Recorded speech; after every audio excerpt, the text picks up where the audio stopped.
What happens when cult horror finally gets its second chance and indie genre money starts moving again?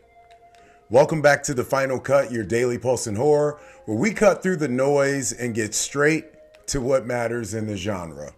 I'm Travis, and today we're talking legacy horror getting revived, folklore turning feral, and Sundance reminding everyone that horror still moves money. But first, a very quick nod to the sponsors. Quick reminder before we dive in, Grub is still running the final stretch of the John Carpenter birthday sale. You got one more day.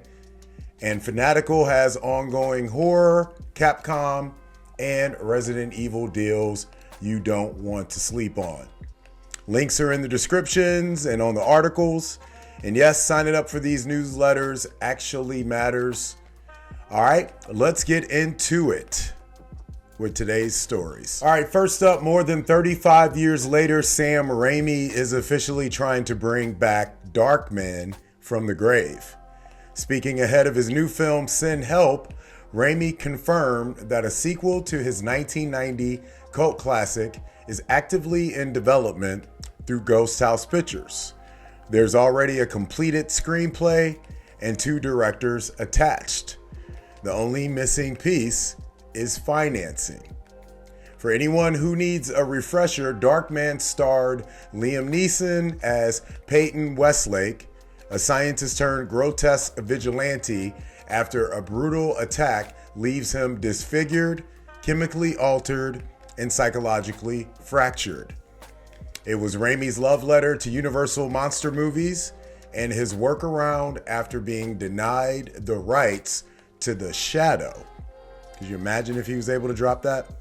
Critics embraced the film for its gothic cruelty and comic book energy, even if audiences were split at the time.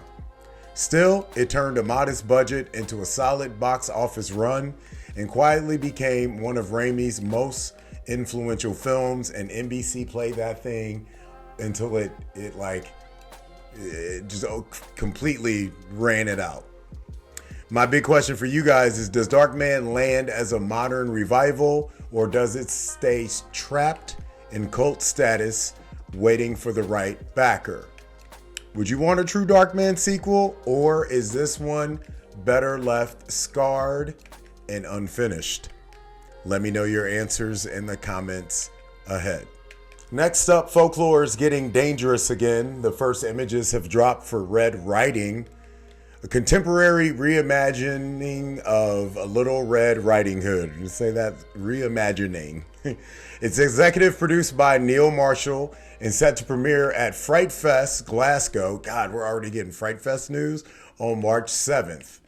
Directed by Craig Conway, the film follows a troubled teen sent from London to live with her estranged, aristocratic grandmother in the Scottish Highlands, where vanished children, whispered legends, and a possible wolf in the woods blur the line between myth and reality.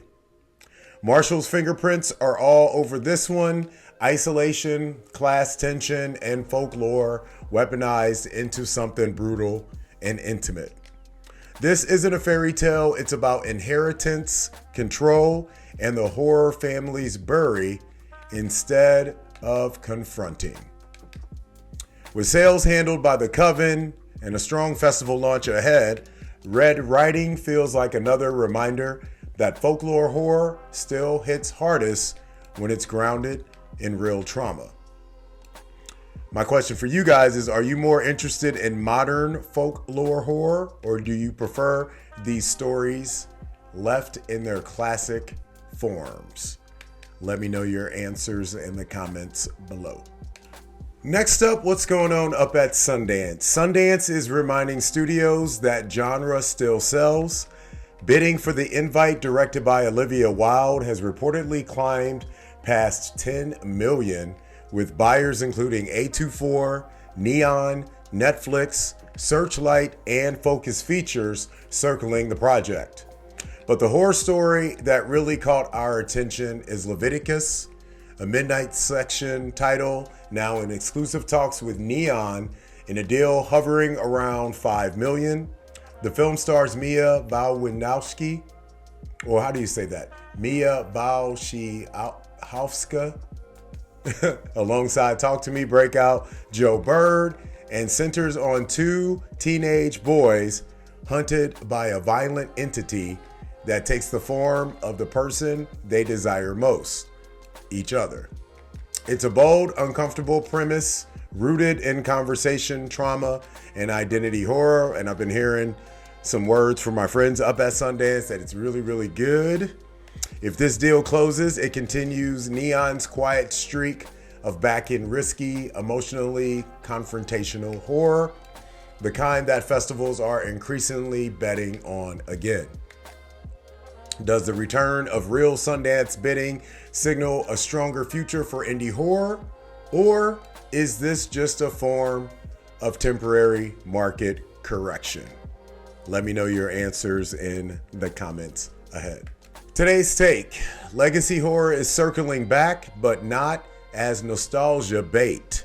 Between Darkman struggling for financing, folklore horror getting retooled for modern trauma, and Sundance reminding studios that discomfort still sells, today's news paints a clear picture. Horror survives when it evolves, not when it imitates. The genre isn't chasing safety anymore, it's chasing conviction. Before you go, jump over to Spotify and answer today's poll. Which horror excites you more right now? Legacy sequels, folklore horror, indie festival nightmares, or all of the above? Your votes shape future episodes, and yes, we actually do read them. Also, if you got a tip, a deal, or breaking horror news, shoot us a DM at HMUNCUT. You might hear it on the show. That's it for today's Final Cut, your daily pulse in horror. Subscribe, follow, keep checking back, because horror doesn't sleep, and neither do we. Until tomorrow, you guys know the drill. Hopefully you got your cars out of the snow and you're heading back to work. But until then, keep the lights on.